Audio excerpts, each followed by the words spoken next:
In this video, we're talking about radiant barrier, what it is, and will it save you money on your energy bill?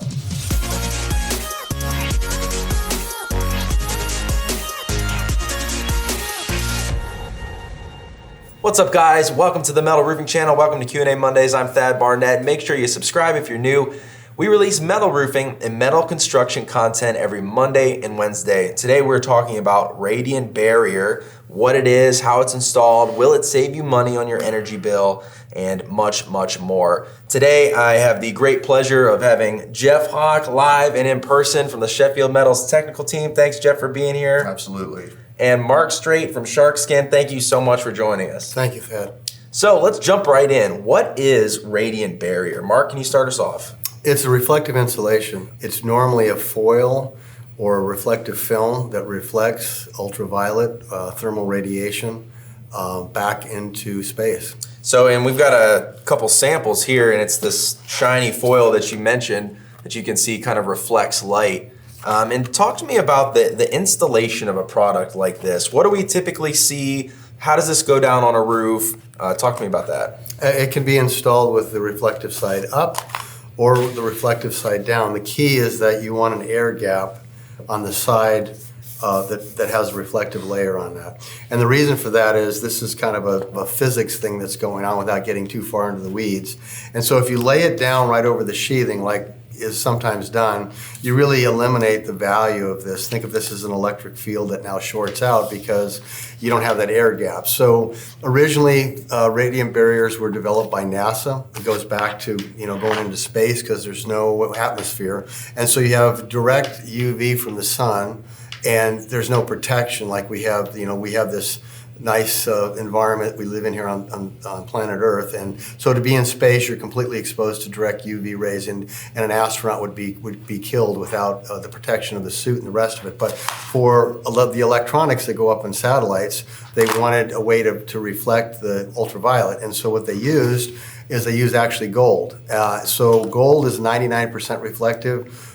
Copper is like 97, and aluminum is about 96. So aluminum being a lot less expensive than gold or copper is what's been used in construction historically in walls and so on. But it's got the reflective side has got to face into an air gap. So bottom line is you have this installed on your house with an air gap, and then it reflects the sun's UV rays to help reduce that energy transfer. Right, so you've got conduction, set a hot pot on the countertop, and you transmit the heat from the pot. You have convection, which is you turn your heater on and it blows hot air into the room. And with this, you've got UV, which is the other third form of kind of heat transfer. So what we're doing is we're reflecting that UV radiation back away from the structure. So how long has this been used in the roofing industry? Not really that long. I would say there's been some products out there. There are products on the market now today for sure. Some are not, in my opinion, not clear on how the product should be installed to get the most benefit. Again, the key is not putting that reflective side directly onto the roof deck. Radiant barriers have been used more in wall systems. In places like Texas or warmer climates where they're trying to reduce heat transfer in the walls. But roofing, with the exception of sheathing, which OSB 7/16 or half-inch, where they've got a reflective layer of foil glued to one side, and that faces into the attic when you install the product.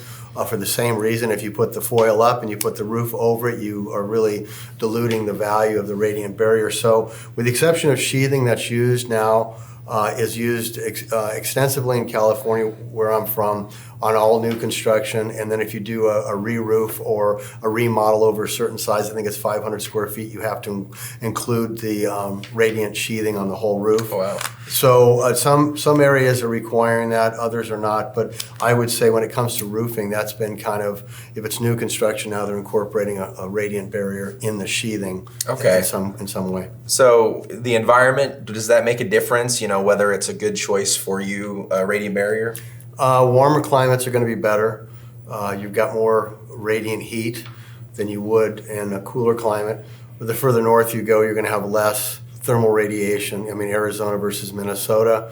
Sure does it get hot in Minnesota in the summer? It does for a period of time. That period is usually shorter than the southern states. So it's not that there's no value in having a radiant barrier as part of the roof system. It's just that it might not provide the full benefit that you might get if you were in a warmer climate. Sure. And I mean, over time, I mean, this will make your roof installation more expensive, adding the air gap, adding the radiant barrier. So I guess you kind of have to weigh the costs. Is it really going to save you enough to make it worth it in some of those climates? To me, any roof installation you do, if you're going to go metal versus asphalt shingles, you're already looking at the return on investment. So you're looking at what's the benefit to me. I live in an area that is prone to hail. I live in an area that has a lot of snow. I live in an area, where maybe I'm in Florida and shingles don't last all that long because of the heat. So I think when it comes to energy savings and or reducing heat transfer, which are kind of one and the same, if we can reduce the heat transfer, then we actually reduce the air conditioning cost, which is an energy benefit and a cost benefit. So I think when you look at, I still believe that when it comes to putting a new roof on, you can put an energy saving roof on for far less than the cost of generating additional energy, putting UV and solar panels and all that type of thing on. So I think that if you combine energy saving roof system with the benefit of additional energy producing fixtures on the roof, that you're going to have the ability to not only reduce the overall cost, or maybe even reduce the size of the FAU unit you have in your attic, because you don't need as much. So it's where do you live? You need to do the calculations and take a look at what the overall benefits are and what the return on investment is. I think it's the big picture.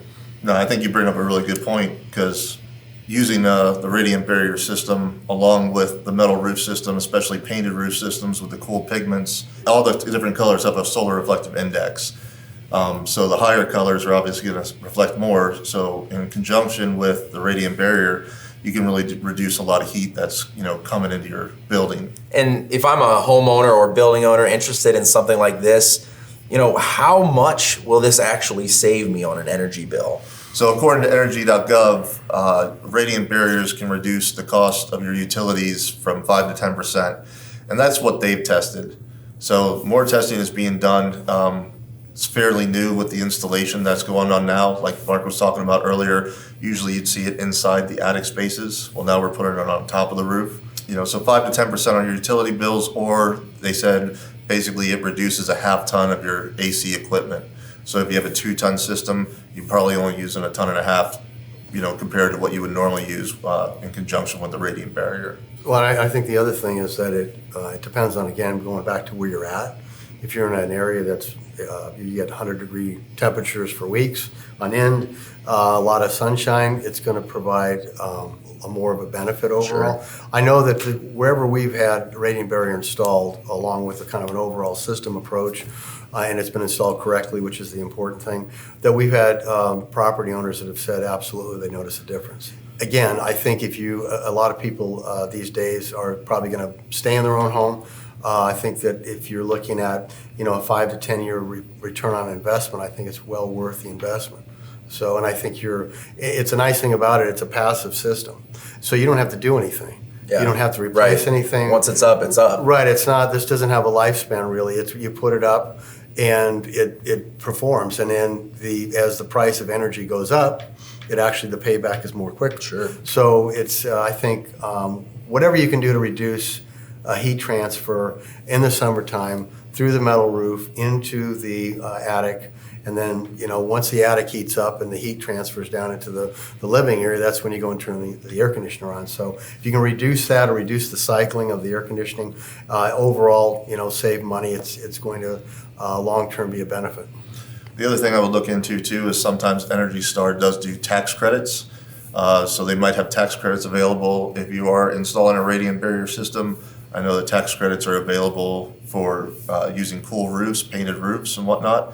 So you might be able to get a tax credit, come end of year, depending on what you install and what's available at the time. In addition to the numbers that Jeff mentioned, the savings by using a radiant barrier, if you're focused just on radiant barrier savings, we don't know based on the numbers that are presented whether or not they include the ventilation. So above sheathing ventilation has become a big thing over the course of time there's white papers from Oak Ridge Labs. They talk about above sheathing ventilation. So in conjunction with, we're talking about radiant barrier, you can look at that kind of exclusively and what are the benefits, what are the savings, as Jeff mentioned. But when you combine that with above sheathing ventilation, now you've got a whole other dynamic going on, because the radiant barriers will create some heat. So if you can move that heat out, and because we already know that we need to have an air gap when we install these products, the more air gap we have will improve airflow and will improve allowing heat to be evacuated from underneath the roof system. So I think that when you look at the combination of the ventilation, tying the eave, ventilation into the ridge, along with the radiant barrier, you could see numbers that exceed the 5 to 10% you're talking about, because again, I think they're looking at just radiant barriers, and we don't really know how they're installed or that type of thing, and there is a lot more research being done. So we've got an estimate about how much cost savings you might get in your utilities. We've talked about what radiant barrier is. Let's talk about how it's actually installed. What are the requirements for installation? The requirements are, again, we go back to the fact you need an air gap. So you could install a radiant barrier product that's also a standalone roof underlayment under, let's say, a profile metal roof, where you've got kind of a roof that looks like asphalt shingles, or it looks like tile or something. It's made to look like a wood shake roof because now you have a natural air gap that's in there.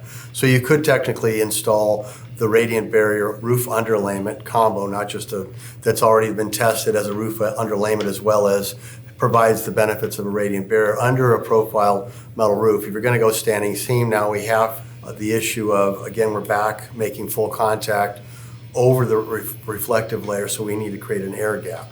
So that creating that air gap can be done with lumber, 1x. It can be done with something like the ventilated roof mat, or something that's rigid that will support the underlayment as well as the metal panels that are going to go over the top of it. So there's a number of different ways to do that. Okay. I think what's important to me is that, when we talk about air gaps, we want that air flowing from eave to ridge. We don't want the air just hanging out and they're all hot. We have to get it moving, almost like, your soffit vent in your attic going up to a vented ridge. Yeah. So, you need to keep in mind when you're installing the roof, having an eave vent and then having a ridge vent. So somewhere that, cooler air can come in, move that hotter air out, and that hot air can escape. We've shown in the Matt Reisinger videos, he has his 1x4s on a diagonal. So that way the air can move from eave to ridge. If you install it horizontally, you're somewhat stopping that air movement, because now you have those 1x4s going horizontally. One of the brochures, it shows a counterbatting system where you have 1x4s running vertically, and then you have the horizontal 1x4s. So now you have that eave to ridge movement.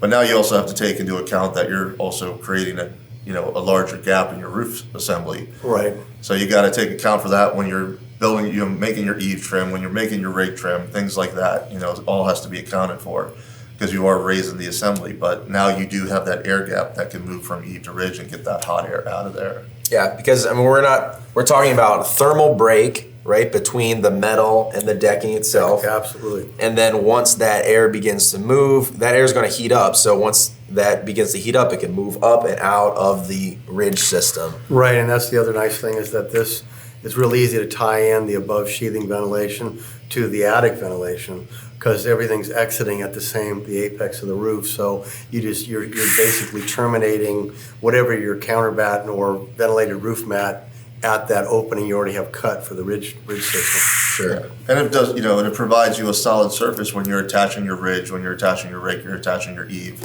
because you have to have a solid surface to attach those trim details to. So with the rigid mat or using the counterbatted system, it provides, a spot where you can, install it properly. When you're installing this, does it matter which side the shiny side faces? Should it be facing out towards the sun or in towards the building? Does it matter? If I had the preference, depending again on the insulation and the dynamics, and obviously cost is a factor, to put the reflective side down, and the benefit over that is that, again, it doesn't matter which way this faces, because the UV goes through this, just like it does a sheet of OSB that has a foil that's facing into the attic. So it's hard for people to kind of conceptualize well, it seems like it has to be this way to reflect the UV, and that's not true. That's why it's a little bit of a physics thing, and you can kind of get in the weeds trying to get into too much detail. But the upside of having the reflective side face down is that you don't have a collection of dust buildup, and dust can reduce over time the reflective value. Under a standing seam metal roof, which is going to be a lot tighter system than, let's say, a clay tile roof that's has a lot more openings and you can get some wind-driven rain. Under metal, it's still going to be beneficial, even with this reflective side up again, because it's much tighter system by the time you put standing seam metal and everything's tied together, especially if it's mechanically seamed. But either way, it's going to still provide a benefit with the reflective side faced up. If you can face it down with the counterbatten system like Jeff was talking about, that would be the best. And that way then you can decide how much of an air gap you want. A 1-inch air gap of free-flowing air from the eave to the ridge would probably be the best of all, as far as from a cost standpoint. And again, we talked about return on investment. It's important not to short the value of a system that fully works versus for a few bucks more to get a full inch air gap versus half of that. You've already invested that much in the lumber, so why not just a little bit more and get a better return on investment? Sure. Another point when it comes to energy transfer, does radiant barrier replace the need for insulation? Does it make a difference with the R value there? It's a good question. We get asked that often, and so R value has to do with resistance. This doesn't provide R value like insulation does. It's not a resistance to heat transfer. It's a reflection of thermal energy. So this used with proper R value in insulation, depending on, again, if you're in Florida or if you're in Minnesota, the combination of the two. But this will not replace what we consider to be BAT, fiberglass insulation, wool insulation, polyiso. It's a two different approaches. One, the R value product is that heat resistance, where we're resisting heat transfer. Again, this is resisting what we can't see, which is that UV thermal radiation that we're reflecting away. It's what gives us a sunburn, that kind of a thing. We can't really see it, but it causes our skin to heat up. But in conjunction with insulation, that should help the insulation not have to work as hard. It's a definite benefit. Right. Yeah, plus, radiant barrier aside, the air gap should provide at least some R value, right? That will reduce the conductive transfer of heat as well with that thermal break. Well, air is an insulator. So again, that's what we talked about. We have a 1/2-inch air gap here, which is more than many other products on the market. If you wanted to go to an inch, you could actually use this with one side down and put another layer over. Again, so we could get to an inch with this. Often, again, the installers are looking at cost and they're concerned, and not enough people are looking at long-term what the benefit is. So whether you wanted to create a 1-inch air gap with 2 layers of this, or you wanted to go with, again, we're back to lumber or even a steel hat channel type batten, where you're creating that full 1-inch air gap, you're right. What we're doing with that air gap is we're reducing conduction. The heat has to transfer through the air to heat up the roof sheathing again, to then heat up the attic and so on. Yeah. Now, what does this kind of installation do to local codes, engineering requirements? Talk to me about that. We haven't run into a problem with that. I think the only thing that comes to my mind is if you're looking at, let's say, South Florida, where they have some engineering requirements. Probably they're going to want to know what the uplift numbers are. I would think that might be a concern. Using a matte product probably wouldn't be as far off as using a counterbatting system as far as our engineering goes. We haven't tested over 1x4s, or especially 2 layers of 1x4s. Yeah. Because technically now you're spanning whatever clip spacing you install it at, whether it's a 2-foot clip spacing, 3-foot clip spacing. Now you're actually spanning something, and air can get up underneath it. With this, it's almost just like you're raising it down. So I would say in either scenario, until a product is actually tested in that application, you could probably get job-specific engineering done, including a layer. As far as I'm concerned with this, a lot of times, especially over metal decking, people will include, 1/4-inch chipboard, 1/2-inch chipboard, and nobody bats an eye. Yeah. Because you're still going to get the full screw penetration that you used and everything else. Going into and actually attaching the roof, say, to a 1x4, Now it's a little bit different scenario because it's not the half-inch plywood. You're attaching to a completely different substrate, basically, and you have to wonder how those battens are attached to the roof system. Yep. So Yep. you're not just installing over a framing system, you're installing a framing system, basically. And then you want to know what grade of lumber you're using. Right. As far as that goes, engineering could get a little sketchy in those types of installations unless it's been attested, in that type of scenario. I do think we have future ambitions to test with a counterbatting system just because it is becoming more popular, things like that, especially residential applications where maybe specifications aren't requiring certain things. Yeah. Or where you want to go over an existing asphalt shingle. Or go over an existing asphalt shingle, exactly. You could take and put the radiant barrier down on top of these shingles, stop the heat, a lot of the heat transfer to the shingles that would happen, Right. in those scenarios.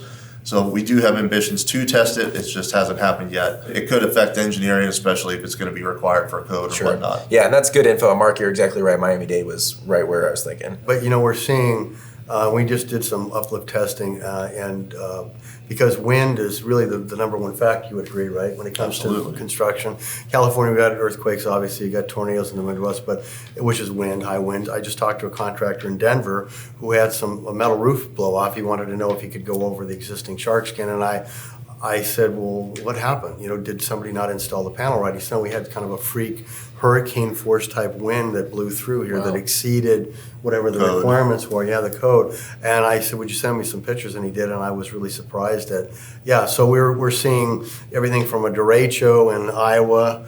I never knew what a derecho was, which is a land-based hurricane. That happened a few years ago, to just an increase in wind. So I think that ultimately, whether it's in South Florida or elsewhere, wind resistance is going to be, it is and it will continue to be Absolutely. important.